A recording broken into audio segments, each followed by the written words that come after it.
I've always said that delivery drivers do not get enough respect. They're up before the sun and finish with their day before most others even start theirs, and just so we can all get what we want when we want it. Without them, everything would crumble in the blink of an eye, yet they're so frequently taken for granted. I'm sure you've seen it firsthand. Trucks getting cut off in traffic, drivers getting flipped off, impatient store receivers, and all that while attempting to maintain a strict schedule. Forgive me. I speak from experience when it comes to this kind of thing. I've been a delivery driver at Larry's Bakery for the last decade, and I've dealt with my fair share of angry folks. Behind closed doors, me and the other drivers wonder if anybody would care if we just up and left. Sure, they would be furious when they couldn't buy product at the store, but they blame us before they looked in the mirror and simply decided to say thank you. All that being said, my job pays well, and the folks who are kind make it tolerable. It's a job, but I never lost my resolve, or my will to get up in the morning. Even now, after the events that happened yesterday, I haven't ruled out going back to work tomorrow. Then again, I'm a simple man, and I've come to know that the simplest explanation tends to be the right one. But I've never ran into a situation with no possible explanation at all. At least not until now.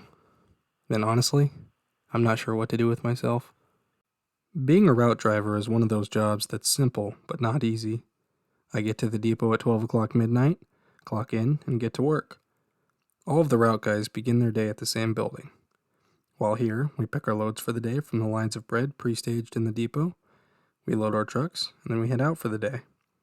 In the wee hours of the morning, while most are still asleep, we are out restocking the bread at each store and restaurant in our area. Once we're finished, we head back to the depot, do some paperwork, and take off for the day. Like I said, it's simple, but it's not easy, and it takes a whole lot longer than people realize. If I'm honest, being one of the more tenured drivers with the company does come with its perks. Each driver has an assigned parking spot for their truck, and mine happens to be right next to the roll-up door. This makes it easy to maneuver out of the building in the morning while also giving me easy access to an area to take a break. Just outside of the door lies a pathway leading to the main roadway. On the other side of the path, a large greenbelt stretches towards the back of the building. A pond cuts through the center of the trees, allowing for frogs, grasshoppers, and other little critters to keep me company as I pick my load for the day. As I mentioned, this is my favorite spot to take a break. Puffing a cigarette in the greenbelt and listening to the nature around me clears my head like nothing else. This is where I was when it happened. I had just finished loading up my truck for the day and was stepping out to take a break. The greenbelt was oddly silent, something I had not experienced in all my years with the company. Still, I didn't think too much of it, and I lit a cigarette before taking a couple of long drags. Just as I was nearing the end of the break, I noticed something out of the ordinary. Sticking out of the surface of the pond were two eyes. The figure was only visible because of the light that streaked out of the depot. I leaned in to get a closer look. As I did so, the lower portion of a human face emerged from the pond. I was dumbfounded as it became obvious that the face belonged to actor Will Smith. I had no idea how to respond. As I tried to stammer out a response, Will Smith began to emerge from the pond. His shoulders became visible as he moved towards me. What are you doing? I managed to say, but it got no response. As the figure in front of me emerged from the pond further, it became clear that something was very wrong. Will Smith's right hand was absolutely ginormous. While his left hand appeared to be normal-sized, the right one looked 10 times bigger. I'll admit, I didn't stop to think about what was going on. I turned tail and ran. As I made it through the doorway and back into the depot, I ran right into Brian, one of the company's other route drivers. Brian and I both tumbled to the ground. He cursed at me as I quickly rose to my feet and ran to my truck. Jumping into the back where the bread was stored, I pulled the truck's back door down behind me.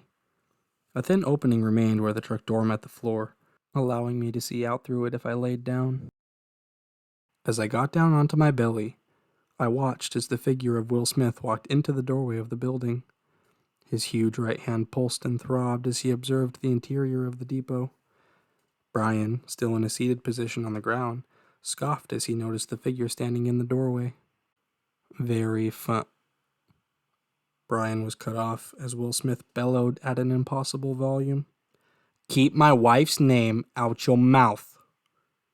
Brian began scrambling backwards as the figure approached him, slowly but with intensity. Once Will Smith reached Brian, his giant, bulbous hand swung wildly, hitting the man while he was down. I watched as Brian's body ragdolled across the building, slamming into a concrete wall before crumpling to the ground. With my hand covering my mouth to stifle my own screams, I watched as Will Smith turned his head toward the far side of the depot. The rest of the route drivers were still picking their loads for the day. Apparently, none of them had any idea that anything was wrong at all. I, for one, elected to stay put where I was. Will Smith began walking toward my other coworkers. As he neared the group, he lifted his throbbing hand before shrieking, "I make this hand look good." He then turned his attention towards Richard, swiping his hand and absolutely pulverizing him. Richard's body flew into one of the nearby bread stacks, sending loaves flying through the air. Anthony was the next victim. As he rushed over to the unrecognizable pile of flesh that was Richard just moments before, Will Smith showed him no mercy. He brought his hand down into Anthony's crouched form, absolutely liquefying him instantaneously. Smith then stood over the bodies, admiring his work. It was at this point that I noticed something. The throbbing, bulbous hand was growing. With each slap, his power grew stronger, and he was showing no signs of slowing down. Each of the remaining drivers, now very aware of the threat, had huddled together in the far corner of the building. The next few minutes were pure carnage. One by one, Will Smith added more victims to his name. I watched from my hiding place as he grabbed Jacob with his left hand, tossing him into the air with a strength that left me baffled. As Jacob hurled back towards the ground, the large hand swatted him like a tennis ball, atomizing him on impact. The beast chuckled as he eyeballed the remaining victims. Heidi pled for her life as Will Smith inched towards her, his hand now larger than his body. He dispatched her with ease, absolutely annihilating her small frame. The pulsating hand ballooned larger once more, now rivaling a small SUV. This was the first time I witnessed the beast beginning to struggle. It appeared to take considerable effort to raise the engorged hand. I watched as Will Smith began to grunt. His eyes bulged and veins popped out of his neck. Still, he lifted his right hand slowly above his head before letting it down like a sledgehammer, flattening the remaining drivers. The remains of Steve, Mark, Dan, and Sean dribbled out from beneath the pulsating hand. The legendary actor let out a hearty laugh. His victory was short-lived, though. I watched as the joy fell from his face and his neck snapped towards the truck that I had hidden in. How did he know where I was? A sly smile crept over the face of the beast as he attempted to make his way towards me. Fortunately for me, it appeared as though his weapon of choice had begun slowing him down considerably. His hand simply weighed too much. Sensing an opportunity, I threw the truck door open before scrambling out of the back. Will Smith made his way towards me, but at a snail's pace. After slamming the door shut behind me, I ran to the cab of the truck and hopped inside. Wasting no time, I jammed the key in the ignition before engaging the clutch and starting the truck. As I began pulling out of the depot, I glanced in the rearview mirror just in time to see Will Smith winding up his right shoulder. He then flung his oversized hand toward the vehicle that I was in. His arm extended to an impossible length in the process. As the hand slammed into the back of my truck, he curled his fingers around my vehicle, stopping me in my tracks. I slammed the gas pedal to the floor, fighting back fits of hysteria as I did so. My tires squealed as the hand attempted to pull my vehicle back into the building. I violently threw the wheel back and forth, slamming the wrist of the beast against the frame of the door. As I attempted to escape my fate, I was pushing my truck to the limit. Just as it began threatening to die, the hand lost its grip on my vehicle. I sped off into the darkness, refusing to look back. Honestly, I had no idea what to do. It was 3 in the morning. The rest of the world around me was still asleep, and there I was questioning my own sanity. As the world disappeared in my rearview mirror, there was only one thing I could think to do. I chose to go about my day at work as normal. My head felt as though it were in a fog as I made my deliveries. By the end of the day, I had almost convinced myself that none of it had happened in the first place. Still, as my day was coming to a close, I decided to drive the truck directly back to my house. I'm still not sure if I hope that I'm crazy or that I'm not crazy, but I just couldn't risk going back to the depot.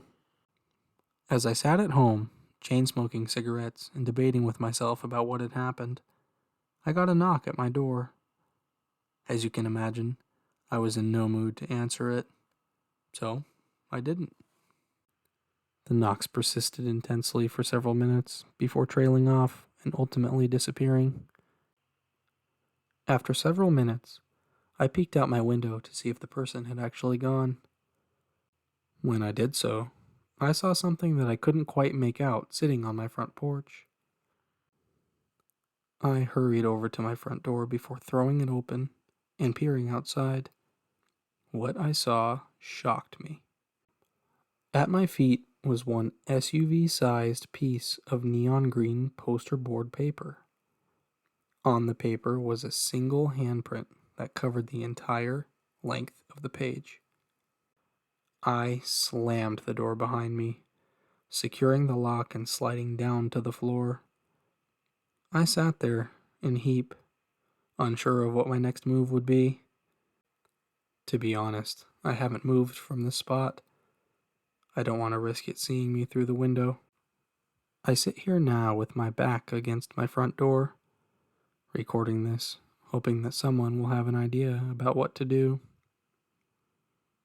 Like I mentioned before, I'm a simple man. Sitting here alone with my own thoughts has led me to believe that there's only one realistic thing left to do. Go to work tomorrow. If I don't hear back from anyone with a better idea, I think that's what I'll do. Anyway, what do you think?